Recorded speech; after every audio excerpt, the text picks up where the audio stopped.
ഉള്ളംകാലം മുതൽ ഉച്ചവരെയുള്ള മാരക രോഗങ്ങളെയും തീരാവ്യാധികളെയും കർത്താവ് സുഖപ്പെടുത്തുന്ന സമയമാണ്.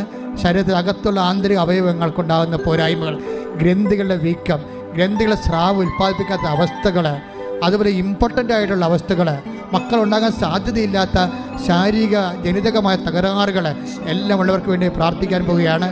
അതുപോലെ വാദരോഗികൾ, അതുപോലെ തന്നെ നടക്കാൻ പാടില്ലാത്തവർ, അസ്ഥി വേദനയുള്ളവർ, അസ്ഥി ദ്രവിക്കുന്നവർ, അസ്ഥി ഉരുക്കമുള്ളവർ, വെള്ളപ്പൊക്കമുള്ളവർ, വൈറ്റ് ഡിസ്ചാർജ് ഉള്ളവർ, പീരീഡ്സ് വന്നാൽ ഒരിക്കലും മാറാതെ ദിവസങ്ങളോളം ബ്ലഡായിട്ട് ബ്ലഡ് പോകുന്നവർ, അതുപോലെ തന്നെ സ്രാവ രോഗങ്ങൾ, മൂത്രമറിയാതെ പോകുന്നവർ, മലമറിയാതെ പോകുന്നവർ, കിടപ്പ് രോഗികൾ, അതുപോലെ തന്നെ ചെവിയിൽ നിന്ന് പഴുപ്പ് പോകുന്നവർ, അതുപോലെ തന്നെ എപ്പോഴും ജലദോഷം വിട്ടുമാറാത്തവർ, അലർജി രോഗികൾ, അവിടെയെല്ലാം കൈകളെ സുസ്ഥിക പോലെ വെച്ചുകൊണ്ട് മുഴുവൻ ശരീരത്തെ കർത്താവിനെ ഏൽപ്പിച്ചുകൊണ്ട് മാതാവിൻ്റെ മധ്യസ്ഥത്തിൽ സ്തുതിക്കട്ടെ.